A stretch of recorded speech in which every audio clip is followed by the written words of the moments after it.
All right. Welcome to SEITV. I am your host, Fanuel Muindi. I'm so glad you are here with us again. Now, we have a special guest today, Matt Wilkins. So he's not a stranger to SEITV. He's been here before. And of course, full disclaimer, he's also a resident at SEITV. So he gets a special welcome. Matt, welcome to SEITV. Thanks for having me here. And so Matt is running this really fantastic studio called Galactic Polymath. And if you don't know about it, it is an education studio. And what he does and his team does, translating current research into creative, interdisciplinary lessons for grades 5+ that are free for everyone. Now, that is a loaded statement, what I just shared, okay? And what makes this engagement today super special is that they have just released a brand new website, okay? And a lot goes into this. So what we hope to do today is go through that sort of logic and walk us through that, Matt, in terms of how you got here. But first, in your own words, Matt, tell us a little quick thing about GP and what it's about and why this website was a critical thing to do at this time. Basically, what we do is we help mobilize knowledge. We help researchers who need to do outreach and want to do outreach, but don't have a lot of time to do outreach, to do so in an effective, scalable way, specifically targeted at a K-12 formal audience. So aligning to standards that public school teachers are required to teach, but making it as easy as possible for a non-specialist to incorporate this into their curriculum and basically take this cutting edge knowledge, real data, real scientific narratives, diverse STEM role models, and weave them into kind of an active learning experience that a non-specialist teacher can teach. Right. And walk us through this new release of the website. What was the prior website doing that this new website is going to be able to do more of or differently? Yeah. So basically, this is a perfect example of how academia does not train you to be an entrepreneur. Specifically, trying to kind of bootstrap an education company and an internet first, digital company. And so basically, from the very beginning, I've been, trying to, so we can basically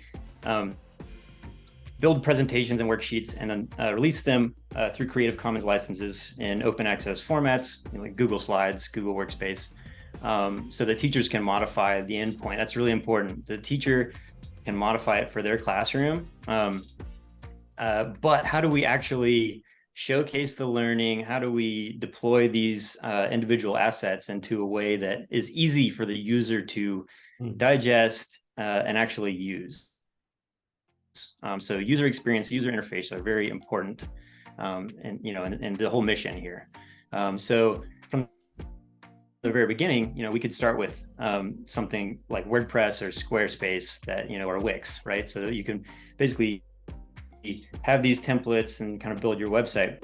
But what we run into when we try to go that route is that you're limited by the available templates. And here what we want to streamline the teacher user experience differs from almost any kind of blog you're going to encounter, right? So we want collapsible sections. We want trying to connect with teachers in a formal K-12 space, but also like after school, homeschool. All of these different user groups care about different sections to a different degree. So homeschoolers, for example, don't care about standards, but public school teachers really care about standards. Every single grade they give their students has to be aligned to standards in a lot of places. So checking all these boxes is really hard with a kind of formulaic WordPress site. And so from an early stage, we started building our own site and not really knowing that much there. If you've gotten into the edtech space, like it is a really baffling bifurcating decision tree, right? So like go this way, and it affects everything, every knock-on decision you make. And a lot of times, especially in our situation, we're not taking investment, we're not taking a multi-million-dollar investment. We're bootstrapped with, personal savings and sweat equity to make this float. And so we're working with a lot of junior developers who want to build out their portfolios, but don't really have a lot of enterprise experience. So none of us really know, where these decisions are going to take us. And so that's how we found ourselves at the end of last year facing the reality that we had to build our site from scratch. So our previous site looked pretty, it achieved a lot of the user interface experience that we wanted to achieve, but it did not help us with SEO, which coming from academia, I wasn't familiar with that, but search engine optimization is really key to finding people randomly on the internet through their searches. So you want your search results to show up immediately. Something we learned about our first site was we built it using a technology called React JavaScript that Facebook invented. And as possibly as a design feature, it does not do SEO. So if you've ever played Wordle or a lot of these New York Times like instant apps, those are React apps. They're single page applications that allow you to play a game. But the search engine behind multiple pages in that app the search engine doesn't crawl those sites, because that's why it's like a single page app, right? So Google only sees the front page. If you're building education lessons, that's really, really bad. So it means they can find our front page, but they won't find the specific lesson that we designed that's maybe more applicable to what exactly a teacher is looking for. So, so that basically informed, our decision to start over, build the thing from scratch, and using another technology called Bootstrap, but with Next.js. And I could go into the weeds, but I won't. Yeah. So Matt, just to take a step back here, I may have missed this, but who is the target audience for your website, right? Who do you envision being that target user, and what are they doing on your website? Teachers would be our target user, and clients. So those are our two user bases that they're going to have very different user experiences, and different parts of our website serve those different purposes. So obviously clients, we are looking for people who care about building a more engaged public, and want to connect with teachers and basically empower teachers with current research in active learning, student-driven, inquiry-based lessons, right? So we want to push the envelope for what is available, that is open access, that is free for teachers, right? Because everything increasingly is privatized in education, and how much money you make, or the wealth of your immediate district determines a lot of your education and your eventual outcomes. And that infuriates me and motivates me every day to try to build this infrastructure to mobilize knowledge in a more equitable fashion. Yeah, and I'm impressed that these websites typically are not cheap, especially the one you're describing, which has multiple functionality. It's not like a simple website. You're having some very sophisticated things that users need to do or want to do, right? That you've put together. Let's go through some of about the economics here. What was your decision process in deploying capital to do this? Basically, when it comes to science communication, right? There's a lot of overlap with marketing. So it's about how people perceive the quality of your content. So to do education right, to be able to translate really complex research into a fashion that a 12-year-old not only can understand, but will become actively engaged with, that they will remember, and it's tied to these abstract learning standards that they're supposed to learn, but they actually just memorize and regurgitate and forget. We want to tie that into a memorable narrative that's going to last with them, and that they're going to go home, they're going to take to their parents, they're going to not shut up about it. And that's our goal, right?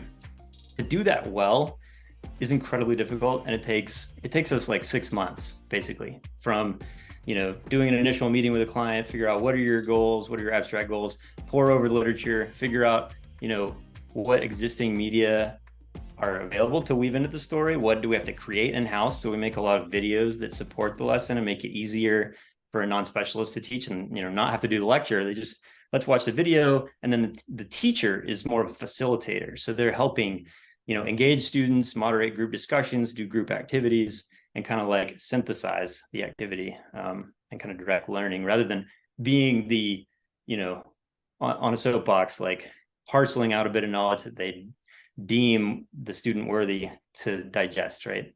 The old model of teaching. Yeah, fascinating, Matt. Yeah. So if you're just joining us, we are chatting with Matt Wilkins, the founder and CEO of Galactic Polymath, and he's telling us all about this brand new website they just launched. Go click below on the link to go there. We'll be right back.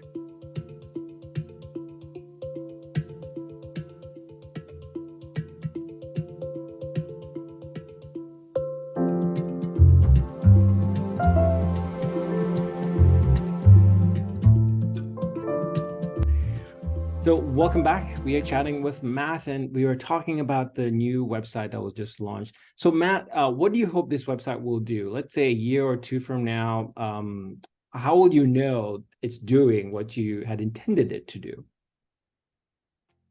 Yeah, the biggest thing with this website is it's going to help us scale and improve much more rapidly. It should be a speedier experience for users because we're using what are called static pages.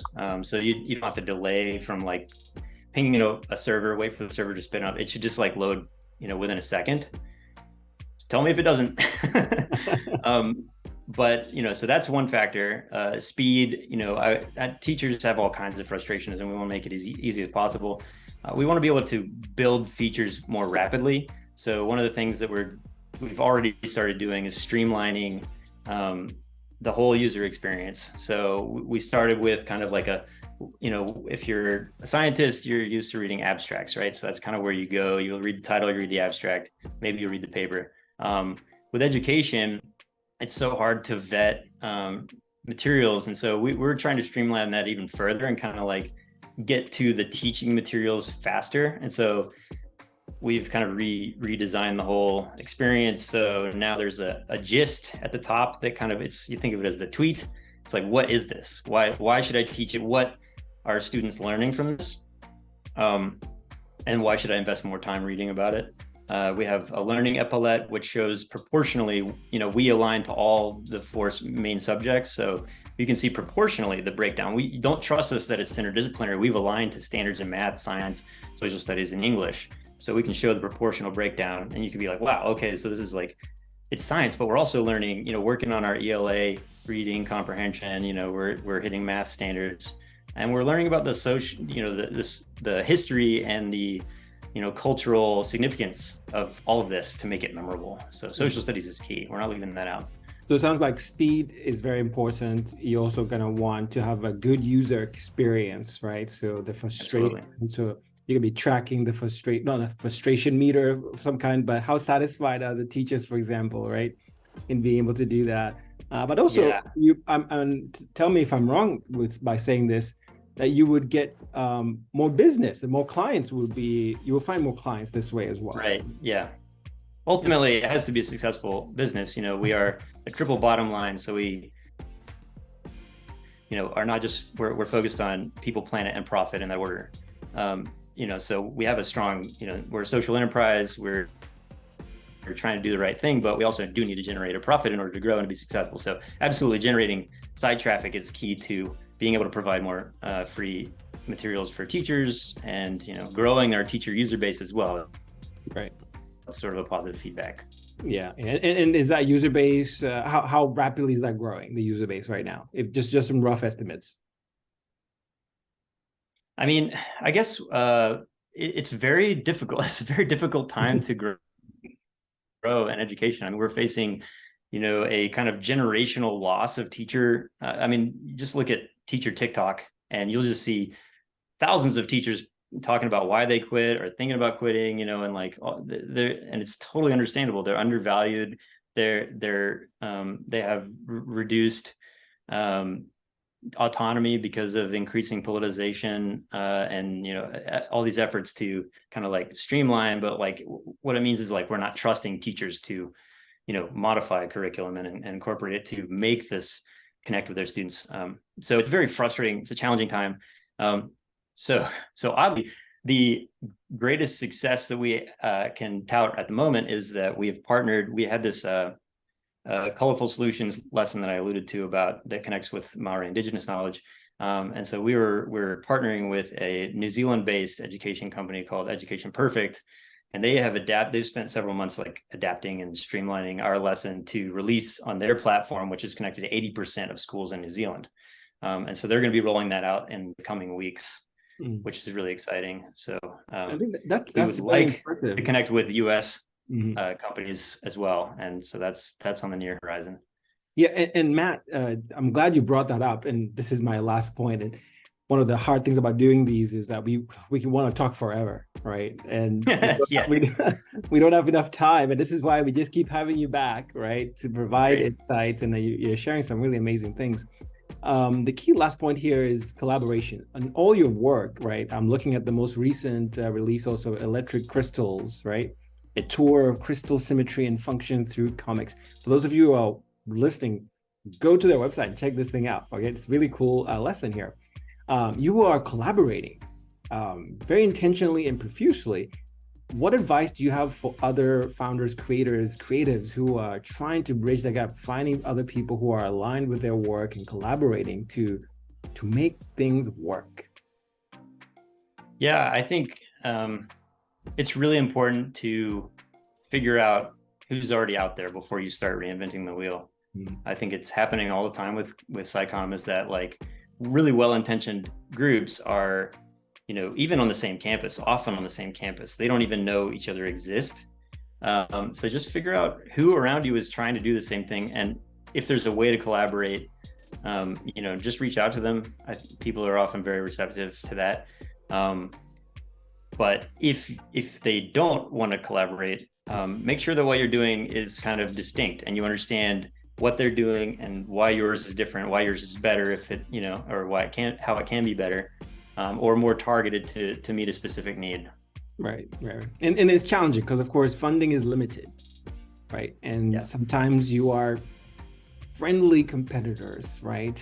But at times, maybe it makes sense to collaborate, because then there's some collaborative grants out there. And these are topics that we hope to continue to cover and address and unpack, because they're loaded, right? In terms of how founders in this space are trying to navigate the challenges that are there.